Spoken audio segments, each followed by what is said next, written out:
आम जनता ये चाहती है कुल मिलाकर अपनी सरकार से कि भाई अगर आप चुनाव में आ रहे हो तो कुछ ऐसी बातें बताओ कि आगे अगर आपको जीत मिलती है तो आप क्या नया करोगे। बिल्कुल, इससे ऐसा कोई खाका नहीं मिलता। अभी पंत साहब कह रहे थे, बड़ी इंपॉर्टेंट बात कह रहे थे कि देखिए पिछले कई वर्षों से मैन्युफैक्चरिंग सेक्टर हिंदुस्तान का बेहद इग्नोर्ड है। हम जो भी कर रहे हैं वो सेवा क्षेत्र में जो भी अचीवमेंट्स आपके हैं थोड़ा बहुत जो भी है, और ऐसे में कोई नई चीज आप मैन्युफैक्चरिंग क्षेत्र में नहीं ला रहे हैं तो रोजगार जो बार बार ये कहा जाता है कि एक ऐसा विकास हम कर रहे हैं जिसमें रोजगार सृजन नहीं हो रहा है और गांव से पलायन हो रहा है, क्योंकि एग्रेरियन जो अनरेस्ट है या एग्रेरियन स्टेग्नेशन है उसको कोई गुणात्मक तौर पर एक छोटा सा जवाब दीपक अमीन साहब से ले लें। आप मनरेगा लेकर आ गए, वाहवाही लूट कर चले गए।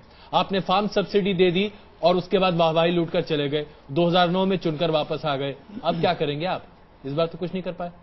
क्यों? पिछले 5 साल में हमारी जीडीपी इतनी ग्रोथ हुई है, जो 1.2 ट्रिलियन डॉलर जीडीपी थी 2009 में, वो आज की तारीख में 2 ट्रिलियन डॉलर हो गई है। ये कहां से आया है? एनडीए के समय में जो हमारी इकोनॉमी ग्रोथ हुई थी, अर्थव्यवस्था का लगातार आकार बढ़ना, नहीं तो ये आपकी सफलता नहीं है। नहीं, बुरा मत मानिएगा अमीन साहब। तो ये किसकी सफलता है? ये दर्शाता है कि एक पद्धति है बीजेपी और आपकी नीतियों में, आर्थिक नीतियों में बहुत ज्यादा फर्क नहीं है। अजय जी, आज की तारीख में अगर भारत सारी दुनिया में चौथे नंबर पे ग्रोथ पे है तो वो ऐसे ही नहीं हुआ है। आज की तारीख में अगर 2 मेजर क्राइसिस हुई हैं सारी दुनिया में तो और भारत उससे बचा हुआ है तो ऐसे ही नहीं हुआ, वो हमारी पॉलिसी और नीतियों की वजह से हुआ है। 2.1% के बहुत ही भेड़ चाल से चलता हुआ दिख रहा है। ये ग्रोथ नेगेटिव था पिछले क्वार्टर में। क्या उसकी जिम्मेदारी आपकी सरकार लेती है? क्या आपकी सरकार नौकरियां नहीं उपलब्ध कराने की जिम्मेदारी लेती है? देखिए, नौकरियां आप लोगों के मुंह में पैसा डायरेक्ट सब्सिडी के जरिए और तमाम सब्सिडी के जरिए ठूस रहे हैं। अजय जी, सब्सिडी देने के लिए पैसे कमाने पड़ते हैं और पैसे कमाए हैं, पैसा कमा नहीं रहे अमीन साहब, बुरा मत मानिएगा, इसीलिए हम कमा रहे हैं, पैसे कमा रहे हैं, इसीलिए हम सब्सिडी दे पाते हैं। और कोई भी पार्टी, अजय जी एक मिनट, टैक्स से पैसे कमा रहे हैं। अजय जी एक मिनट, 2,72,000 करोड़ आपने सर्विस टैक्स के जरिए कमाया है। अगर कोई भी पार्टी सब्सिडी देना चाहती है तो पहले उस पार्टी को कमाना पड़ता है, बिना कमाए। और वही बात है फिस्कल डेफिसिट के बारे में, जो हमने कमाया है इसीलिए हमने फिस्कल डेफिसिट को काबू में रखा है, इसीलिए फिस्कल डेफिसिट कम हुआ है। इस पर भी आप बुरा मत मानिएगा अमीन साहब, आप देश को और जनता को भ्रमित कर रहे हैं।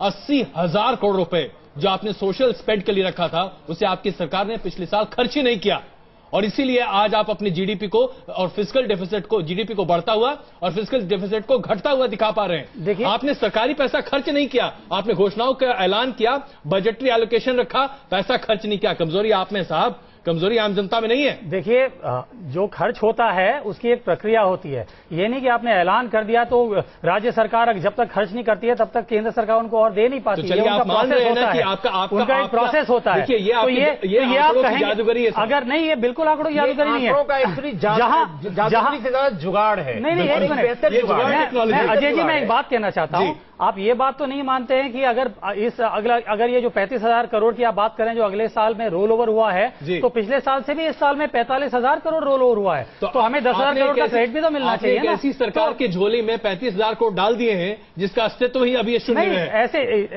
झोली में डाला नहीं है, ये प्रक्रिया नॉर्मल है, ये हर साल होता है, ये रोल ओवर कहा जाता है। मेघवाल जी, ये सरकार ने पैसे कमाए हैं और इसीलिए सब्सिडी दे रही है, इसीलिए आम आदमी के लिए सोशल स्पेंडिंग को इतना बढ़ाकर वो करीब 3.5 लाख करोड़ तक ले गए।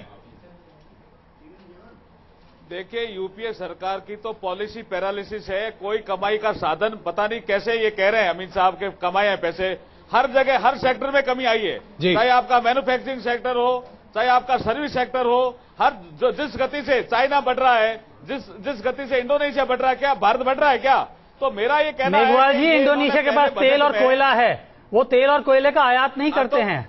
और अपने पास भी संसाधन है अमीन साहब, बहुत संसाधन है। अपने पास भी संसाधनों पे ढंग से रिसोर्सेज को ऑप्टिमम यूटिलाइजेशन करना पड़ेगा। क्राइसिस के बाद फिर भी भारत चौथे नंबर पे है। अरे आप चाहे चौथे पे बताओ, 5वें, मैं ही कह रहा हूं। तो जब हम आंकड़े देते हैं तो आप सुनने के लिए तैयार नहीं है मेघवाल जी। अरे आप सुनो तो सही अमीन साहब, अभी जब बजट पेश कर रहे थे तो यूपीए सरकार की बड़ी प्रशंसा कर रहे थे और लोकसभा में यूपीए टूटता हुआ नजर आ रहा था। 5 मंत्री वेल में खड़े थे और प्रधान मेघवाल जी आप खुद खड़े। मेघवाल साहब आप जरा मुद्दे से भटक रहे हैं, ऐसा लगता है कि आज आपके पास बहुत ज्यादा तीर नहीं है, तर्कश में कम पड़ रहे हैं, कुछ आंकड़े नहीं है, कुछ तीर नहीं है, कुछ विषय नहीं है। चलिए आइए जरा मेघवाल साहब, मैं जरा कह रहे यूपीए सरकार की तारीफ कर रहे थे ना, इसकी बात कर रहा हूं। चलिए अच्छा मेघवाल साहब, मैं यहाँ पर दिनेश जी को भी शामिल करना चाहूँ। दिनेश जी, ये जो सोशल स्पेंड है जिसके लेकर यूपीए सरकार अपना ढिंढोरा पीट रही है पिछले 5 साल से लगातार, पहले मनरेगा, उसके बाद फूड सिक्योरिटी और तमाम तरह के अन्य इंश्योरेंस स्कीम्स, ये सारा पैसा जिस तरीके से आ रहा है, क्या वाकई में इसको ऐसे ही खर्च करना चाहिए? क्योंकि सर्विस टैक्स और तमाम तरीके से पैसे उगाकर आप बस अपनी लोकप्रियता बढ़ा रहे हैं, क्या ये सच नहीं है? नहीं, बिल्कुल ठीक कह रहे हैं अजय आप, लेकिन इसमें एक एलाइड वो भी है जो मिस्टर पंत ने भी अभी इशू को रेज किया सप्लाई चेन का। मैं आपको कुछ फैक्ट्स देता हूं। इतने बड़े कंट्री के अंदर सिर्फ 6300 कोल्ड स्टोरेज फैसिलिटीज हैं, और उसमें से जो कुछ कोल्ड स्टोरेज फैसिलिटीज हैं वो तो बिल्कुल बाबा आदम के जमाने की हैं। हमारे पास फैसिलिटी नहीं है। अगर एक एस्टीमेट जो हमारे पास है उसके अंदर फ्रूट, वेजिटेबल और ग्रेन का wastage annual, you know the staggering figure is 44,000 crore rupee annually. हम उसके बारे में 44,000 करोड़ का नुकसान एवरेज हम हर साल झेलते हैं। उसके ऊपर कुछ नहीं है। हमें एक लॉन्ग टर्म सस्टेनेबल पॉलिसी चाहिए, पुश चाहिए। वर्ल्ड वाइड अगर आप बाकी इकोनॉमीज को भी देखो तो फूड ग्रेन जो है मोस्टली जो सेल होता है, वेजिटेबल्स को ले लो या फ्रूट्स को ले लो, वो इन द प्रोसेस्ड फॉर्म होता है, शेल्फ लाइफ बढ़ती है।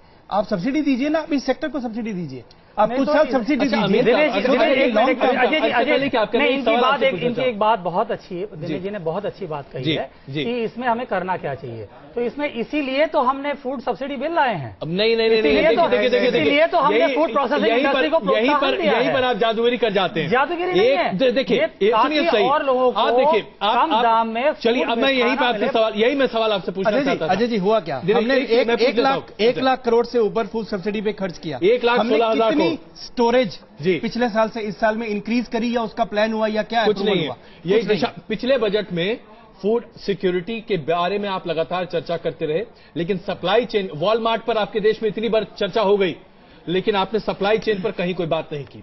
वेयर हाउसिंग फैसिलिटी पर अभी तक कोई दिशा निर्देश नहीं है, जो पुरानी नीतियां चली आ रही हैं उसी के तहत है, उसमें कहीं कोई इजाफा नहीं है।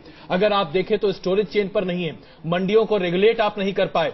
आप 44,000 करोड़ का सालाना नुकसान है जो अभी दिनेश ने आंकड़े दिए हैं, अगर उसी को आप इसमें जोड़ देते तो आपको ये जो 1,16,000 करोड़ आप दे रहे हैं, इसमें से मुश्किल से 50,000 आपको देना पड़ता। इतने पैसे हमारे बच जाते जो हम कहीं और लगा सकते थे। अजय जी, आपका मुद्दा बहुत ही अहम है और बहुत सही है। तो 5 साल इसी वजह से जब अगला 5 साल एक मिनट अजय जी, इसीलिए हम एफडीआई में, रिटेल में एफडीआई ला रहे थे, तब तो बीजेपी ने उसका विरोध किया। नहीं तो जब एफडीआई आती है रिटेल में तभी तो इंफ्रास्ट्रक्चर दीपक अमीन साहब, एफडीआई की जरूरत नहीं थी। देखिए, प्रोत्साहन देने के लिए नहीं अमीन साहब, विरोध किया।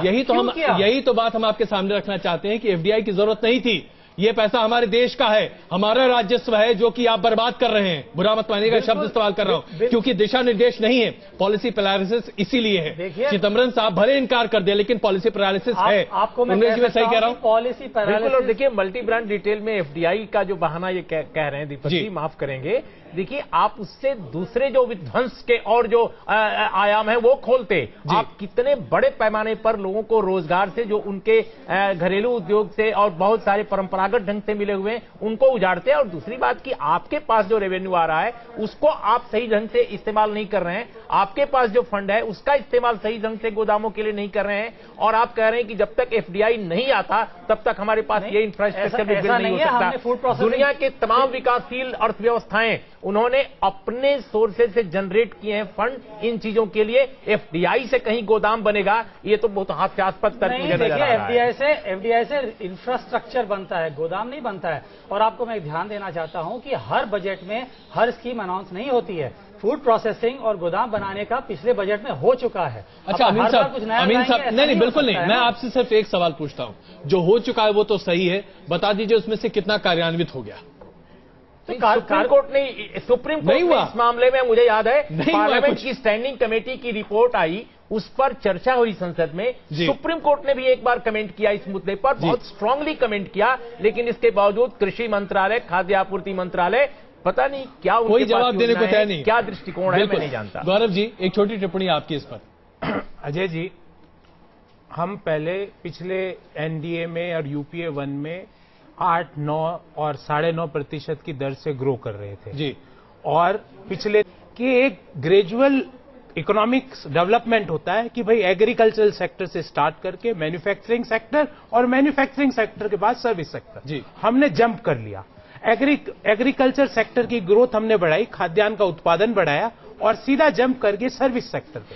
अब क्या हुआ, ये जो बीच की जो खाई है ये अब हमें परेशान कर रही है, तो अब हम इस पे बोलते हैं कि भाई इस कारण से हमारा जीडीपी ग्रोथ बढ़ रही है, घट रही है, क्योंकि हमारा एग्रीकल्चर सेक्टर के सारे इंडेक्स खत्म हुए। दूसरी चीज बड़ी एक हास्यास्पद और एक इंपॉर्टेंट इश्यू मैं रेज करूंगा जी कि कोई भी देश में अगर रिसेशन का अगर बैरोमीटर नापना है तो आप देखना ऐसी चीजों के दाम घटेंगे, साबुन, कारें। ये रिसेशन के पहले की सुगंध है कि आपके कारों के दाम घट गए, आपने एसयूवी के दाम घटा दिए। इस इंटरिम या वोट ऑन अकाउंट में मेरी अभिलाषा ये थी कि हमें एक विजन मिले कि हम एग्री सेक्टर में क्या करेंगे, मैन्युफैक्चरिंग सेक्टर में क्या करेंगे और सर्विस सेक्टर में क्या करेंगे। वो इस बजट में कहीं नहीं। एलोकेशन की बात हुई, नॉर्थ ईस्ट में एलोकेशन की बात हुई, निर्भया फंड के एलोकेशन की बात हुई, और एलोकेशन और इम्प्लीमेंटेशन में क्या फर्क है हमें सबको पता है। देखिए, इसमें ये वोट ऑन अकाउंट है, ये पूरा बजट नहीं है। इसमें मेजर पॉलिसीज नहीं आती हैं, मेजर पॉलिसीज आती हैं पूरे बजट में। तो अगर आप अच्छा अमीन साहब भविष्य के सारे अमीन साहब देखना चाहते हैं, मान लीजिए वोट ऑन अकाउंट है, 5 साल आपने क्या किया साहब? 5 साल में हमारी आप इतना ढिंडोरा पीट रहे हैं कि आपका कोल का कोल का प्रोडक्शन जो है वो 2 गुना हो गया, बिजली का प्रोडक्शन 2 गुना हो गया 10 साल में। आपने कहा कि खाद्यान्न जो है वो ऑलमोस्ट 33% की बढ़ोतरी, उसमें जी 33% बढ़ोतरी हो गई। अरे तो अपनी कमियों को भी तो गिनाइए। हमारी कमियां हम मानते हैं कि हमने हमारी महंगाई को हमें और काबू में लाना चाहिए था। और काबू में लाए अजय जी, क्यों आप अभी आप मेघवाल जी जैसे बात कर रहे हैं। अभी तो कहा है कि 13% जिससे हम मेघवाल जी मुझे टिकट दे देंगे आजकल शायद मीडिया वाले लोग काफी जा रहे हैं राजनीति। मेघवाल जी मुझे मत दीजिए, मैं पत्रकार ही ठीक हूँ। 13% से 6.2% पे आया है, तो वो आपको आंकड़े नहीं दिख रहे हैं? नहीं, कहा बताइए। ये हम जरूर काबू में लाए हैं, बिल्कुल काबू में ला सकते थे, बिल्कुल हमें लाना चाहिए था। अमीन साहब, बस मैं इतना कहना चाहता हूं कि आज से साल भर पहले 1,500 रुपए में हफ्ते भर की सब्जी और फल में खरीद पाता था, आज 2,500 में भी नहीं खरीद पाता हूं।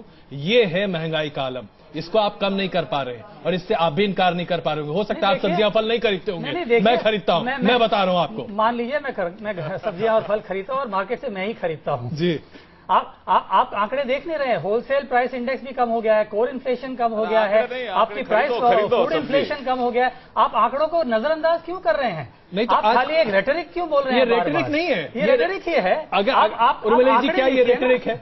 क्या ये रेटरिक है? नहीं, ये देखिए, आप अभी दिनेश जी ने कहा है कि प्याज 100 रुपए से 20 रुपए हो गई, ये रेटरिक है? बिल्कुल, लेकिन देखिए, प्याज 100 रुपए से 20 रुपए जरूर हो गया है, लेकिन कोई और चीज बहुत महंगी हो गई। एग्जैक्टली। कोई और चीज आप बताइए क्या है ना। मैं ये नहीं कह रहा कि हर जगह कम हुई है, लेकिन ओवरऑल देखिए ये बात सही है कि प्याज और आलू जैसे ये जो चीजें हैं, ये इसके दाम में जरूर कमी आई है, लेकिन ओवरऑल अगर बाजार का हाल अगर देखिए, अगर एक निम्न मध्यवर्गीय परिवार के प्रति माह खर्च का हिसाब लगाइए तो कोई बुनियादी परिवर्तन नहीं आया है इन 6 महीनों के दौरान भी। और ये कारण इसलिए है कि दूसरी जो चीजें हैं बाजार में वो महंगी या तो हुई हैं या पहले की महंगाई बरकरार है।